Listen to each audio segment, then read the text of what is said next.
자, 안녕하세요. 국어 논리 및 논술 강의를 계속하도록 하겠습니다. 전 시간에는 논술 지도 방법에서 방법과 모형의 차이를 간략하게 살펴보고 또 여러 모형에 대해서 간단히 살펴보았습니다. 물론 전 시간에 했던 모형들이 전부 논술 수업과 관련돼 있는 것은 아니지만 그래도 국어 수업에서 좀 많이 활용되는, 솔직히 말해서 활용되는 이라기보다는 활용되었으면 하는 또는 활용되어야 하는 그러한 모형들에 대해서 살펴보았고요. 이 시간에는 이제 모형이라기보다는 이제 제목은 지도 유형이라고 붙여놨는데요. 지도 방법이라고 볼 수 있겠죠. 뭐 여러 가지 모형들을 조금 이제 적절하게 섞어서 수업을 실질적으로 하는, 즉 수업 방법과 관련된 것을 좀 살펴보도록 하겠습니다. 크게 이제 한 6가지 정도로 지도 유형을 나눴는데요. 그 논술 수업 방법을 나눴다라고 보시면 되겠습니다. 첫 번째는 이제 범교과 논술 지도 방법입니다. 이제 한 과목 이상의 국어과가 아닌 교과를 선정해서 이제 교과 학습 목표를 달성하기 위한 논술 쓰기 수업을 진행하는 거죠. 그러니까 저번에도 얘기했지만 그 사회든 역사든 뭐 지리든 거기에 있는 주관식 문제, 학습 활동 있잖아요. 그런 것들을 좀 활용해서 본교과 논술을 하는 거죠. 논술이라는 것이 이제 기본적으로 국어교사가 맡는다라고 생각을 하지만 사실은 그게 아닙니다. 여러 가지 과목별로 또는 뭐 계열별로 논술 문항이 달라지고 있기 때문에 그러한 논술과 관련된 수업을 하기 위해서는 국어과뿐만 아니라 다른 과도 협력을 해서 논술 수업을 해야 된다 이 말이죠. 2번은 이제 협동작문을 활용한 논술 지도 방법입니다. 이제 한 명이 소화할 수 없는 분량과 주제의 글을 여럿이 나누어 쓸 수 있도록 설계된 논술 쓰기 수업이라고 할 수 있죠. 그러니까 협동작문이라는 것은 말 그대로 하나의 글을 완성하는 데 있어서 한 명이서 다 하는 것이 아닌 거죠. 원래 글이란 것은 혼자서 완성하는 거라고 다들 생각을 하시고, 또 논술이라는 글쓰기 자체가 입시를 위한 것이며 입시에서는 당연히 혼자서 글을 써야 되겠지만 또 이 혼자서 완성된 글을 쓰기 어려워하는 학생들이 있을 가능성이 높기 때문에 그런 학생들을 위해서 좀 나누어서 하나의 글을 좀 나누어서 이제 여럿이서 쓸 수 있도록 하는 그런 논술 쓰기 수업 방법이 협동작문을 활용한 논술 지도 방법이고요. 다음은 이제 협의 및 토의 중심의 논술 지도 방법입니다.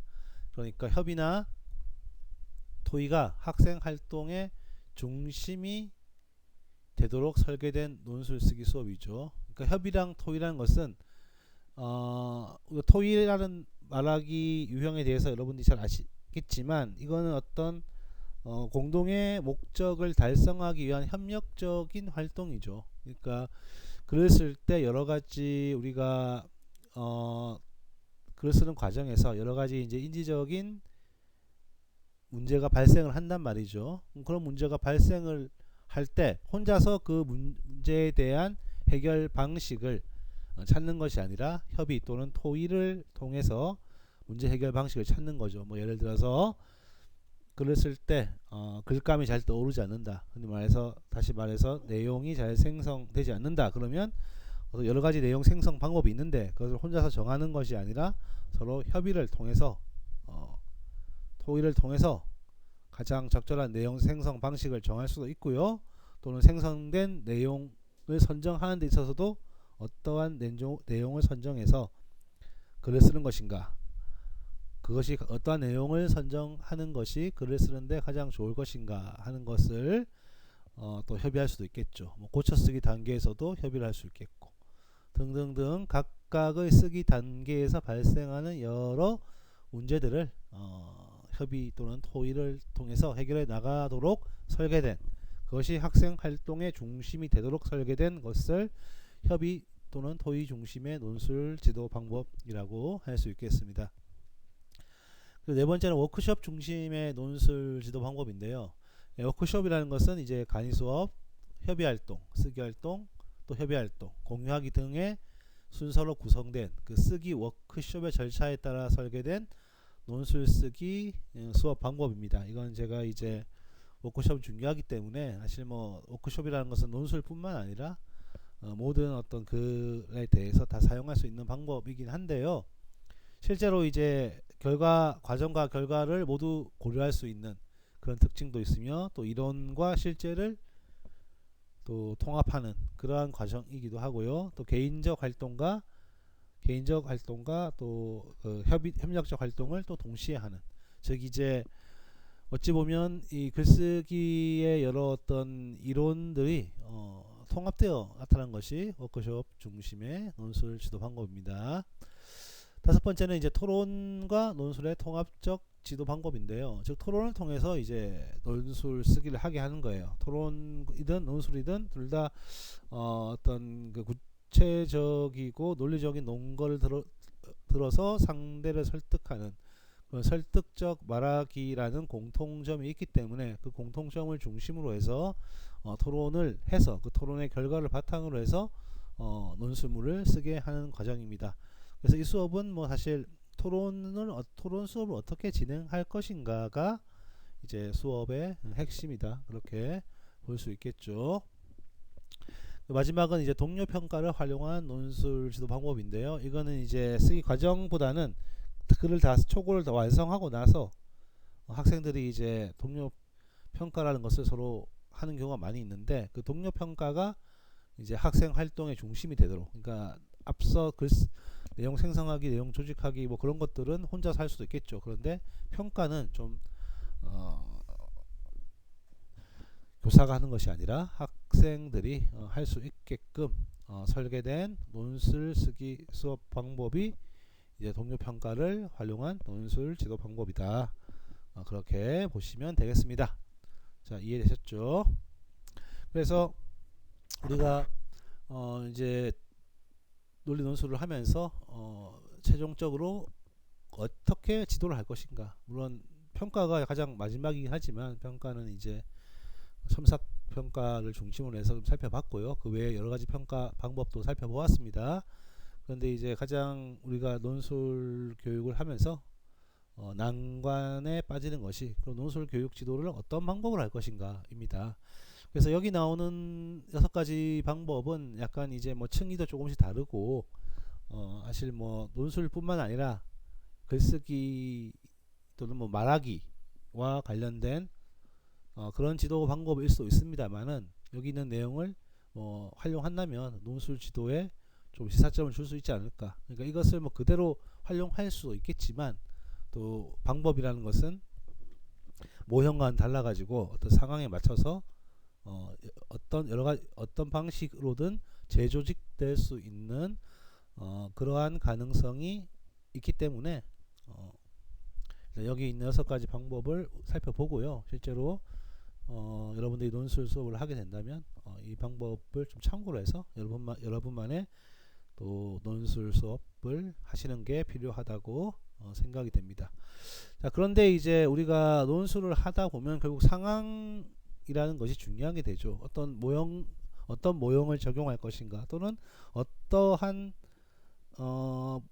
방법으로 수업을 해 나갈 것인가를 판단하기 위해서는 여러 가지 고려할 요소들이 있습니다. 그래서 그 중에서 가장 중요한 것은 이제 학습자 요인이죠. 가장 우리가 고려해야 될 것은 학습자 요인입니다. 그러니까 논술 지도 방법을 선정을 할 때 여러 가지 요인을 고려해야 되는데, 가장 중요한 것이 학습자 요인이죠. 학습자 요인이라는 것은 학습자의 어떤 뭐 숫자, 그리고 학습자의 인지 수준, 또 뭐 글쓰기 숙련도, 또 학습자의 성향, 그런 것들을 모두 이제 고려하는 것이 학습자 요인인데요. 학습자의 수가 적고 인지 수준, 즉 글쓰기뿐만 아니라 뭐 여러 가지 이제 즉 쉽게 얘기하자면 똑똑한 애들, 그런 애들일수록 학습자 주도적이고 좀 상호 협동적인 방법이 유효하다는 겁니다. 그러니까 너무 많게 되면 협동적인 수업을 할 때 교사는 좀 보조자로서 역할을 해야 되는데 그 역할을 이제 하기가 쉽지가 않아요. 그러니까 뭐 한 두세 개 정도의 어떤 그 모둠이 있다. 그러면 이제 교사가 돌아다니면서 어느 정도 할 수 있는데 모둠이 10개 있다. 그러면 다 일일이 돌아다니면서 그 협동학습을 지도할 수가 없겠죠. 협동학습을 지도하기 위해서는 학생들이 글을 쓰는 어떤 과정도 좀 주의 깊게 관찰할 필요가 있는데 학생 수가 많아지면 그런 관찰이 쉽지 않다는 겁니다. 그리고 학생들이 이제 똑똑하지 않다면 교사가 너희들 하라고 하는 그런 학습자 주도적인 어떤 모형을 적용하기는 어렵다. 많은 모형들이 학생들의 어떤 숙련도 또는 뭐 인지적 능력 그런 것들을 좀 전제로 깔고 생성된 모형들이 많이 있죠. 예를 들어서 뭐 탐구학습 모형이라든지 그런 것들은 문제를 스스로 발견해야 되는데 쉽지 않죠. 학습자가 좀 지적 수준이 낮다 또는 뭐 쓰기에 숙련되지 않다. 그렇다면 하기 어려운 것이 또 특정 모형입니다. 그렇기 때문에 학습자 주도적 상호 협력적인 방법은 학습자 수가 적을수록 그리고 학생들의 인지 수준이 높을수록 좀 효율적이다. 반면 학생 수가 많으면 이제 좀 효율적인 논술 지도가 어려운 경우가 많습니다. 그렇죠. 학생 수가 아까도 말씀드렸지만 논술 쓰는 사정을 결과 중심으로 한다 하더라도 솔직히 어렵고 다 일일이 첨삭해 주려면 어렵죠. 과정 중심으로 한다 하더라도 학생들의 글쓰기 과정을 관찰해야 되는데 그것이 뭐 30-40명 앉혀놓고 관찰한다는 것은 사실상 거의 불가능하죠. 그렇기 때문에 학생 수가 많다고 해서 논술 지도가 불가능하지는 않지만 효율적으로 논술 지도를 하기 어렵다. 그리고 학습자가 적극적일 경우는 어떻습니까? 논술 지도가 좀 수월합니다. 그런데 학습자가 수동적이면 아무래도 글쓰기라는 것은 능동적인 행위이기 때문에 사실 수동적인 학습자는 좋은 걸 쓸 가능성이 낮아요. 그렇기 때문에 학습자의 성향을 좀 능동적으로, 긍정적으로, 적극적으로 바꾸기 위한 어떤 여러 가지 노력이 필요합니다. 그러니까 어떤 정서적인 측면을 먼저 채워주는 방법이 있겠죠. 글쓰기 동기라든지 쓰기 태도라든지 쓰기 효능감 같은 것을 어떻게 하면 능동적으로, 적극적으로, 긍정적으로 바꿔줄 수 있는가에 대해서 좀 충분히 연구를 한 다음에 수동적인 학습자를 능동적인 학습자로 바꾸기 위한 그러한 시도를 해야 된다. 뭐 효능감을 높이기 위해서 좀 분절화된 과제를 제시한다든지 아니면 이제 칭찬을 많이 한다든지 하게 되면 학습자가 수동적인 학습자에서 능동적인 학습자로 바뀔 가능성이 높죠. 예, 저도 이제 뭐 약간 프리랜서에 가깝기 때문에 이제 방학 때 그 고등학생들 글쓰기를 지도한 적이 있었는데 그 보면 좀 학생들의 한 10명, 12명, 16명, 10몇 명, 12명인가 14명인가 정확하게 기억은 안 나는데 하여튼 적은 숫자, 이제 학습자 수는 적었어요. 그렇기 때문에 좀 효율적인 논술 지도가 가능한 학생들인데 좀 안 좋은 점은 뭐냐면 이게 이제 인지 수준이 높은 학생도 있었지만 그렇지 못한 학생도 있었어요. 그리고 인지 수준이 낮은 학생은 아쉽게도 또 이제 글쓰기 자체에 좀 수동적인 경향을 가진 학생도 있었다. 물론 자원에서 모인 학생들이었기 때문에 대부분 능동적이고 적극적이긴 했지만 또 일부는 그냥 약간 뭐 등 떠밀려서 친구가 하니까 나도 같이 그렇게 온 학생도 있었고 그 학생은 조금 이제 글쓰기에 대해서 수동적이었단 말이에요. 그런 경우는 이제 좀 많은 칭찬 그리고 좀 쉽게 수행할 수 있는 그 학생의 수준으로 충분히 수행할 수 있는 그런 과제 그런 편을 다 쓰라 하지 말고 좀 한 단락씩 써보게 한다든지 하는 식으로 좀 분절화된 과제를 내주어서 단계적으로 또 성취감을 맛볼 수 있도록 하고 또 칭찬을 통해서 또 쓰기에 대한 어떤 동기가 향상될 수 있도록 그렇게 지도를 하게 되면, 물론 학생 수가 적으니까 가능한 거겠죠. 그러면 이제 학생이 이제 능동적인 성향을 바뀌고 또 인지 수준도, 글쓰기에 대한 어떤 인지 수준도 조금 올라갈 수 있다는 것이죠. 물론 뭐 잘 쓰는 애들은 사실 지도할 것도 없어요. 잘 씁니다. 그냥 쓰라 그렇게 해도 돼요. 잘 쓰는 애들은 주제 던져주고 쓰세요 하면 잘 씁니다. 뭐 제가 봐도 감탄스러울 정도로 잘 쓰는 애도 많고, 예.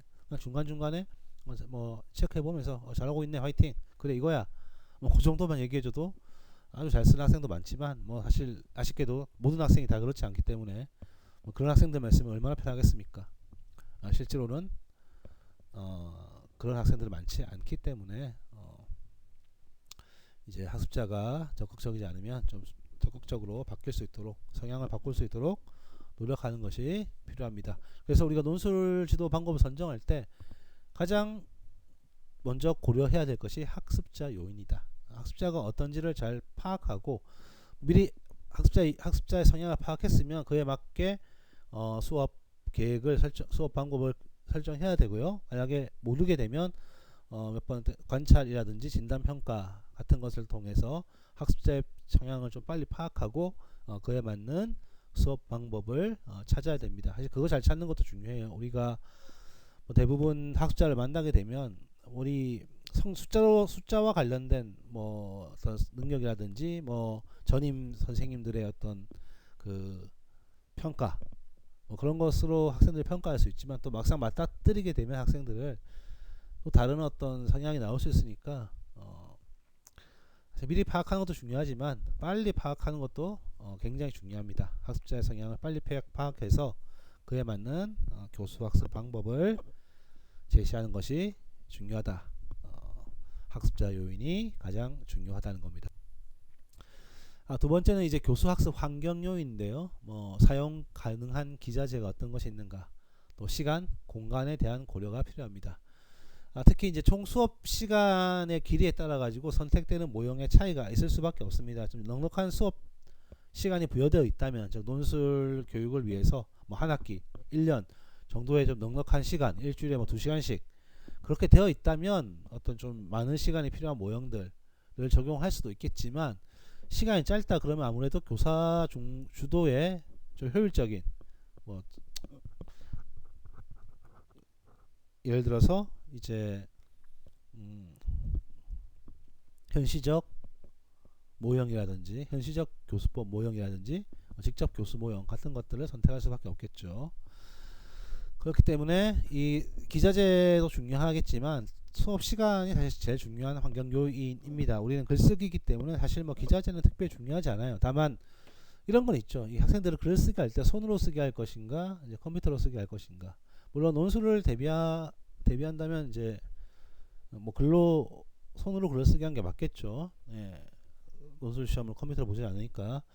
근데 저 같은 경우는 이제 그 학생들 지도할 때는 이제 컴퓨터실로 옮겼어요, 일부러. 예. 학생들이 손으로 글을 쓰는 것보다 컴퓨터로 글을 쓰는 게 더 익숙하고, 그게 또 훨씬 빠릅니다. 예. 컴퓨터로 글을 쓰는 것이 손으로 쓰는 거에 비해서 나쁠 게 하나도 없어요. 그 예전에 그 알쓸신잡인가요? 뭐 알쓸신잡, 알면 쓸데없는 신비한 잡학사전 뭐이라고 이제 유시민 뭐 김영하 뭐 등등등이 나왔던 그 프로 혹시 보신 분 있는지 모르겠는데, 거기 이제 김영하 씨가 했던 말 같은데, 뭐 컴퓨터로 쓴다고 해서 손으로 썼을 때에 비해서 나빠진 건 아무것도 없다. 김영하 씨가 했나 아니면 그 정혜승이라는 그 뇌과학자가 했는다 말했는지 잘 기억 안 나는데, 하여튼 컴퓨터 쓰면 좋으면 좋았지 나빠질 건 전혀 없다는 거예요. 그거를 이제 개납적으로 논증을 했죠. 많은 글을 통해서, 많은 글의 연구를 통해서 개납적으로 증명을 했다라는 사실을 그 프로에서 이제 뭐 어떤 사람이 이야기를 했어요.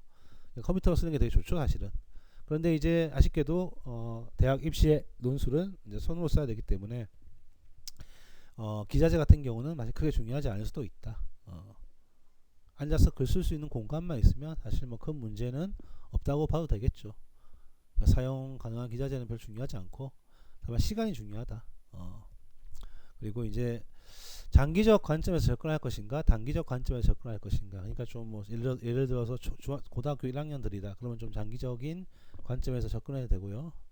이번 고3인데 여름 방학 때 빡시게 좀 하고 싶다. 단기적으로 좀 실력을 팍 올리고 싶다. 그러면 이제 또 다른 어떤 방법이 필요하겠죠. 장기적 관점에서 한다면 학생들의 어떤 여러 가지 능력을 좀 종합적으로 올릴 수 있는, 그러니까 쓰기 능력과 뭐 비판적 사고력 그런 것들도 충분히 다 올릴 수 있는 그러한 방법이 좋을 것 같고요. 단기적인 관점이라면 좀 이제 문제를 해석하고 알맞은 답을 써내는 실제와 관련된 그러한 것을 중심으로 수업을 구성하는 게 좋겠죠. 장기적인 관점이라면 뭐 여러 가지 논술과 관련된 여러 가지 능력을 모두 고려하는 것이 필요하겠고, 단기적이라면 실제와 관련된 것을 중심으로 수업하는 것이 수업 방법을 구상하는 것이 좋다.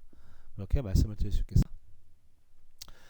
그리고 이제 교수자 요인과 교육 목표 요인도 있습니다. 그래서 이 네 개, 학습자 요인, 환경 요인, 교수자 요인, 교육 목표 요인, 이 네 개는 국어 교육에서 뭐 국어 교육뿐만 아니라 모든 교육이 다 마찬가지겠지만 수업 방법을 결정하는데 고려해야 될 여러 변수들이다. 그렇게 생각을 하시면 되겠습니다. 그런데 이제 논술이라는 것은 비교적 명확한 교육 목표가 있고요. 또 이제 교수자 요인 같은 경우는 이제 사실 뭐 크게 고려하진 않습니다. 물론 이제 교수자가 어떠한 글쓰기에 대한 어떠한 철학을 가지고 있는가, 글쓰기에 대해서 어떠한 철학을 가지고 있고 자기가 좋아하는 쓰기 지도 방법이 어떤 것인가, 또 사실 이제 수업 방법을 결정하는데 영향을 미치겠죠. 나는 그냥 학생들이 뭐 글쓰기 능력을 키우는 것도 좋지만 좀 뭐 사고력도 키우고 좀 전인적인 모습을 중요시하는 글쓰기 교육을 하겠다라는 어떤 그 교육에 대한 철학이 있다면 아무래도 그런 쪽에 교수학습 모형을 적용할 가능성이 높고, 아니다 좀 기술적인 것, 쓰기에 관한 기술적인 것을 중요시한다면 또 그런 것들을 중요시해서 교수학습 모형을 짤 수 있겠죠.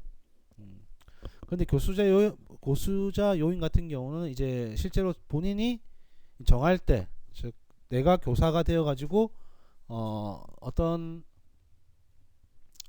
그 수업 모형을 적용할 것인가에서는 변수가 되지 못하죠. 나는 상수니까. 상수가 맞나? 변인이 아니잖아요. 나는 고정된 요인이지. 그리고 그렇기 때문에 이게 교수자 요인이라는 것은 전체적인 국어 어떤 수업과 관련한 서 볼 때는 교수자 요인도 어떤 그 교사학습 방법에 영향을 미친다고 볼 수 있지만 한 교사의 입장에서 보자면 교수자는 변인이 아니라 고정된 요소이기 때문에 영향을 미치지 못한다. 그리고 목표도 마찬가지, 논술이라는 비교적 명확한 목표가 있기 때문에 이 둘도 역시 큰 변이로 작용하지 못합니다. 다만 이제 예를 들어서 좀 세부적으로 간다면, 예를 들어서 뭐 서울대를 지향할 것이냐 아니면 뭐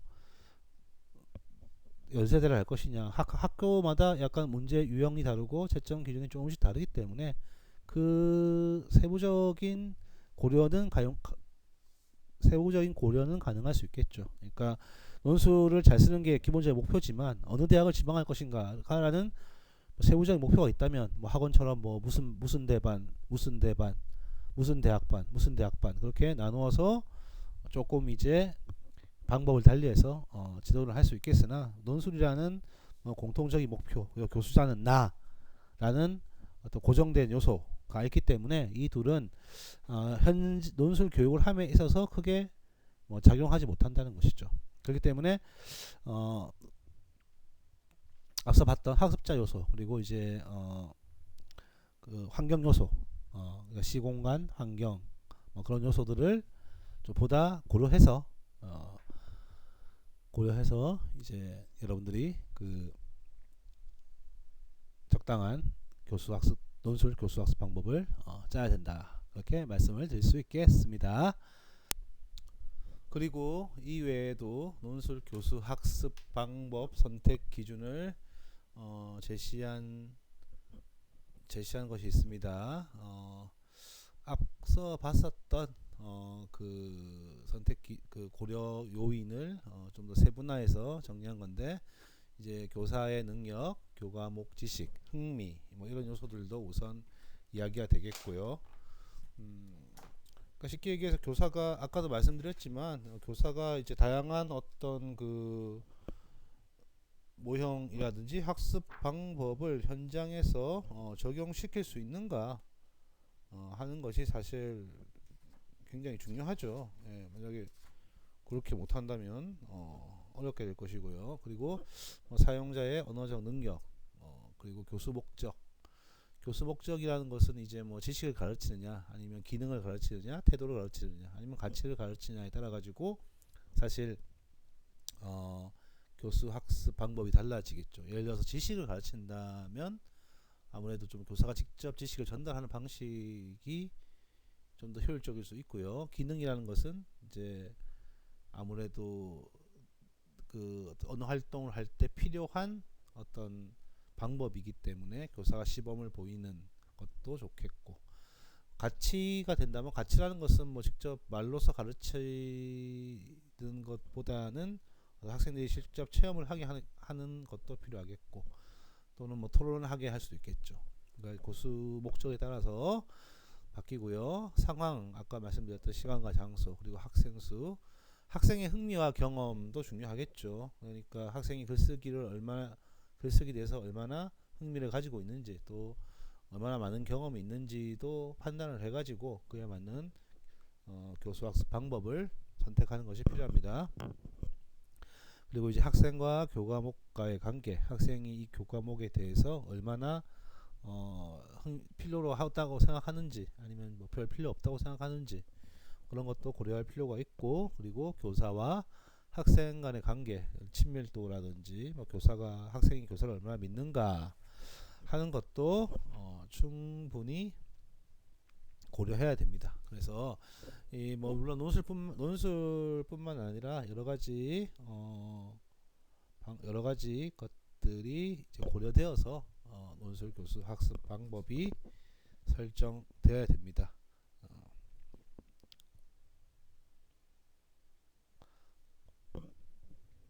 다음은 이제 범교과 논술 수업인데요. 앞서 말씀드렸던 6가지 논술 교육 방법 중에서 이제 범교과 논술 수업을 먼저 할 텐데요.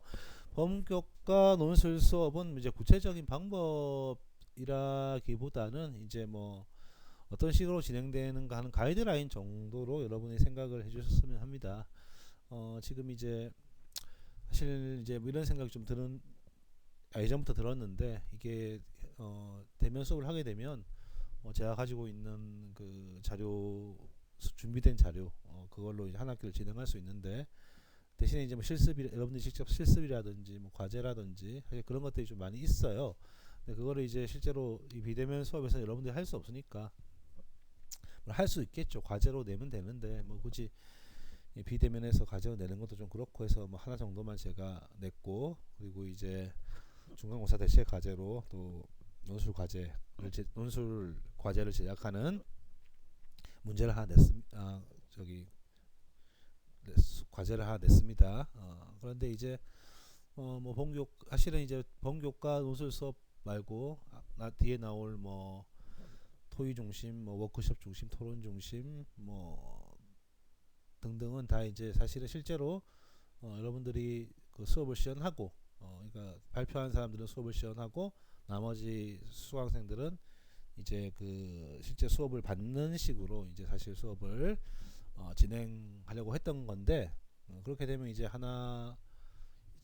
그렇게 되면 이제 좀 어느 정도 시간이 이제 한 학기가 맞아 떨어지는데, 지금 이제 그렇게 할 수가 없으니까 사실 이제 뭐 수업에 대한 간략한 개요밖에 제가 말씀드릴 수밖에 없어요. 뭐 수업을 찍어놓은 동영상이라도 있으면 뭐 그거라도 올릴 텐데, 뭐 사실 이런 일이 발생할라 미리 예상을 못했기 때문에 그런 동영상도 없고, 제가 뭐 여기저기 또 알아봐도 동영상이 잘 없더라고요. 그래서 이 수업 방법은 뭐 전체적으로 이제 수업이 이렇게 진행된다 뭐 하는 것 정도를 간략하게 설명을 하게 되면, 아마 이제 지금이 9주차 수업이니까 11주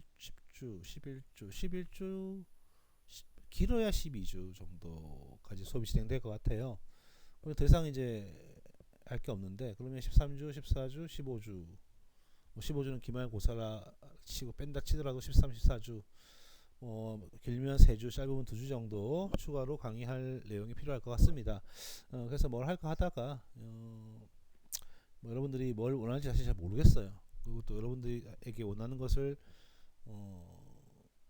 받는다 하더라도 그걸 제가 해줄 수 있을 만한 어떤 그 준비할 시간이 있는지도 모르겠고, 솔직히 그래서 여러분들의 여러 가지 어떤 생각이 있겠으나 정말 그 한 2, 3주 정도 뭐 수업 시간 논리 논술과 관련해서 뭐 수업 시간에 다루었으면 하는 것들이 혹시나 있으시면 저에게 메일로 보내주시면, 제 메일 거 있잖아요. 메일로 보내주시면 제가 솔직히 말해서 반영을 할 수도 있고, 제가 그와 관련돼서 이야기할 능력이 된다면 반영할 수도 있고, 뭐 안 된다면 반영을 못 할 수도 있고요. 만약에 아무런 뭐 연락이 없다, 그러면 그냥 이제 고등학교 장문 쓰기 하고 장문 교육과정과 관련해서 좀 여러분들이 지금 어쨌든 여러분들이 지금 이 수업을 듣는다는 것은 뭐 다 그러신 건 아니겠지만 일단 교직 이수에 대한 마음이 있고, 어찌 보면 또 임용고사를 국어로 보실 계획이 있으신 분도 있다고 생각됩니다. 그렇기 때문에 고등학교, 중학교, 고등학교 장문 교육과정을 뭐 간단히 해설하는 뭐 그러한 수업을 할까 일단 그렇게 생각을 하고 있습니다. 근데 이건 확실한 건 아니고요. 여러분들이 만약에 한 2, 3주 정도 수업 어떤 내용으로 수업을 했으면 좋겠다, 좀 원하는 것이 있으면 저한테 메일을 보내주시면 제가 그 메일을 받고 제가 할 수 있는 거라면 수업에 반영을 하도록 하고요. 만약에 할 수 없는 것만 보내신다거나 아니면 뭐 아무도 보내시지 않으면 말씀드린 대로 중학교, 고등학교, 즉 중등 국어과 교육과정 속에 있는 문법 부분을 좀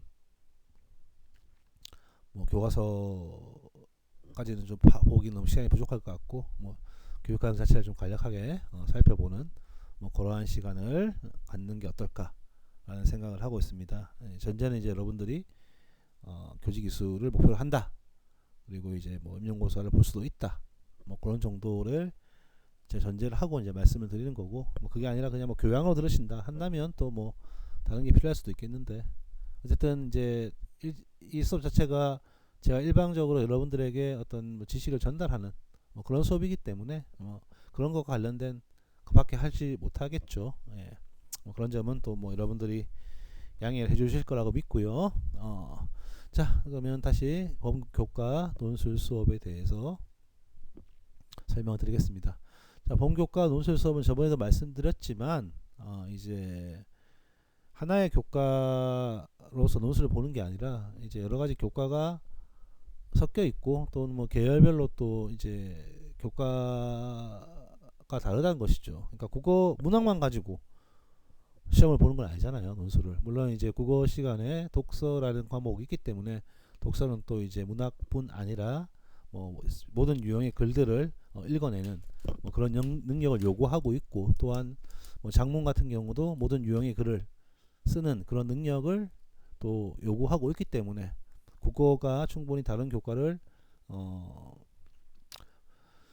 다른 교과와 관련된 수업을 할 수 있고, 또한 국어라는 과목 자체가 이제 언어 사용 능력을 키우는 것이고, 또 다른 교과를 학습하는 데 있어서 도구적인 성격을 지니는 것도 우리가 부인을 할 수 없기 때문에 뭐 국어만 가지고 이제 국어 시간에 뭐 논술 수업을 하는 경우가 많이 있으나, 전에도 말씀드렸듯이 이제 조금 이제 논술 시험이 고등학교 교육과정에 있는 어떤 그 국어 외에 여러 교과들의 내용을 담아야 된다고 제가 말씀을 드렸죠, 논술 수업이.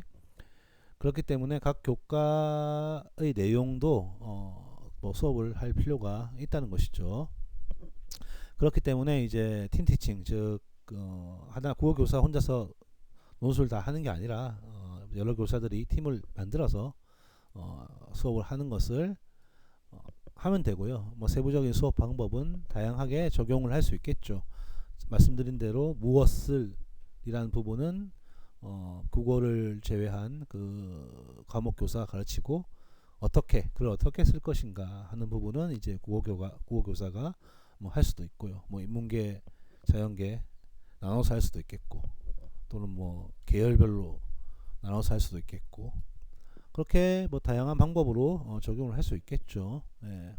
그리고 이제 범교과다 보니까 좀 비교적 긴 호흡을 가지고 실행할 필요가 있습니다.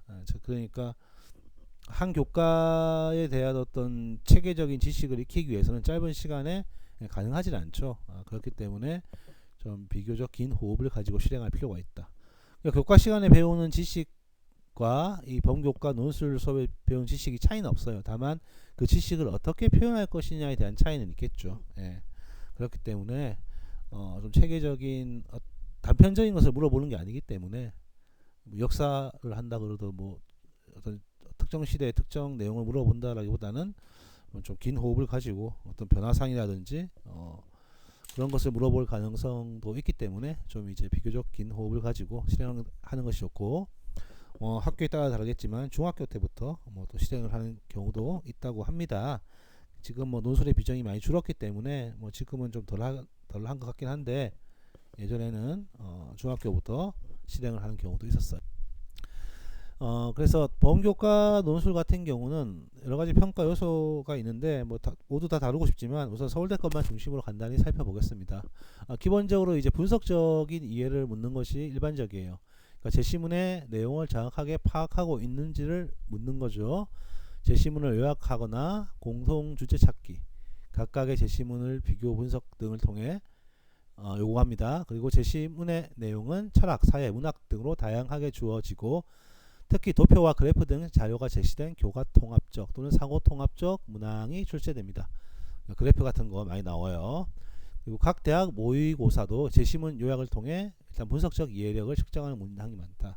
일단 이제 분석적 이해력이 이제 어떤 비판적인 사고, 뭐 추론적 사고, 창의적 사고로 나아가는 기본 베이스라기 때문에 이런 분석적 이해는 대부분 물어보는 거고요. 또한 분석적 이해를 먼저 물어본 다음에 좀 더 나아간 방향으로 글쓰기 하면 학생의 글쓰기 방법도 일반적인 어떤 그 층위에 맞게 분석적 이해, 글쓰기 하려면 이제 분석적 이해, 뭐 추론적 이해, 비판적 이해, 창의적 이해가 돼야 되는데, 기본적인 분석적 이해를 시작함으로써 학생들이 글에 대해서 제대로 이해할 수 있는, 가도 물어보고 또 보다 나중에 나올 문제들, 비판적, 창의적인 그런 문제들과 관련해서 좀 더 체계적으로 학생들이 답에 도달할 수 있도록 하는 거죠. 그래서 예시 문제를 보시면 뭐 위 세 제시문이 공통적으로 주장하는 바를 요약하시오라든지, 뭐 제시문 가에서 제기되고 있는 문제는 무엇이며 이 문제에 대해 제시문 나와 제시문 단은 어떤 해결책을 제시하고 있는지 비교해라, 또는 뭐 제시문 가를 400자 내로 요약하라 라고 되어 있죠.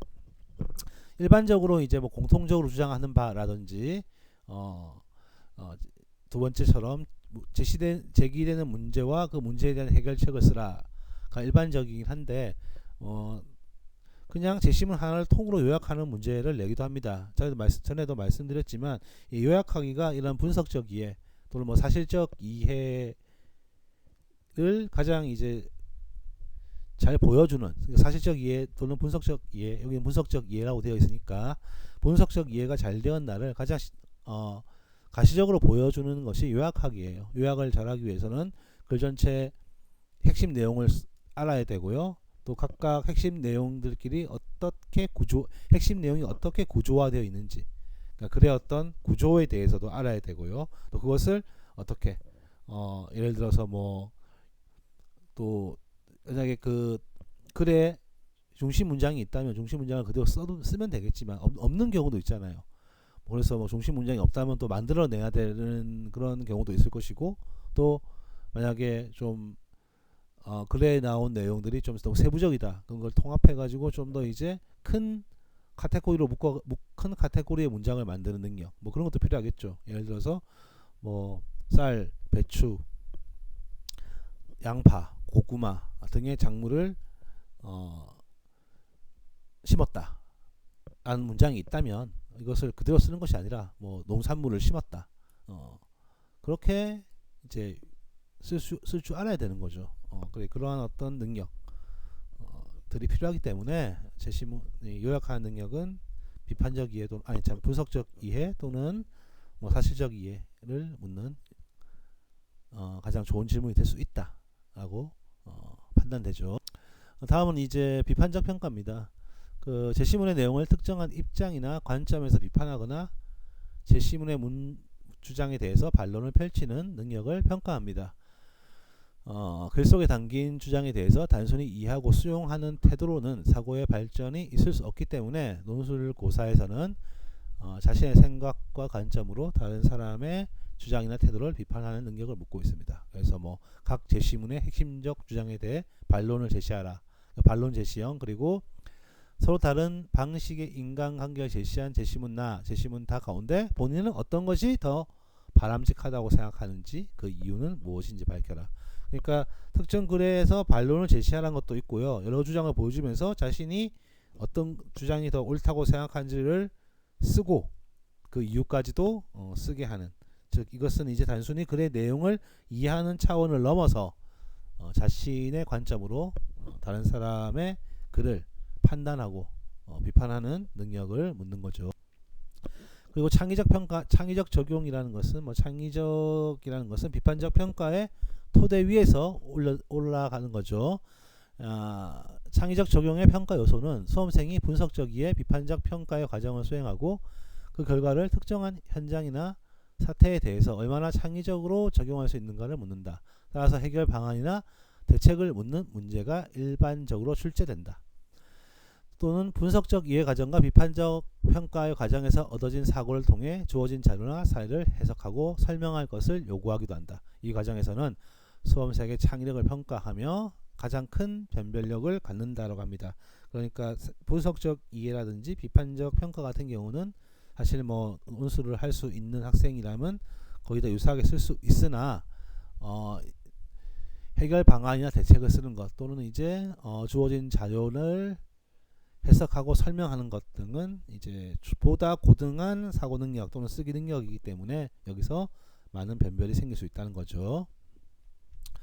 문제의 예를 보자면 위의 논의를 토대로 정부와 시대의 이상적인 민주주의를 구상해 보고 이를 실현하기 위한 구체적인 방안을 기술하시오.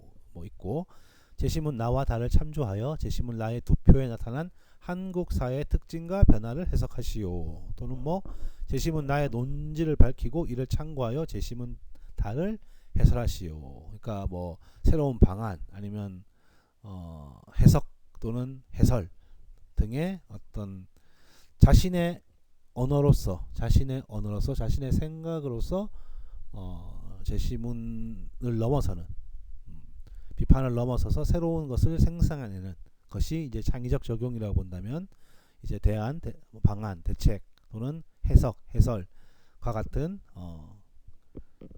그 수험생의 언어를 사용하기를 원하는 것이 이 창의적 적용이며 가장 많은 변별을 했습니다. 자, 그래서 2013년도 논술시험 인문계과를 보면 문제 1번 보시면 뭡니까? 아래 제시문을 두 입장으로 나누고 각 입장을 요약하시오 라는 문제가 있죠. 이거는 결국 무슨 문제입니까?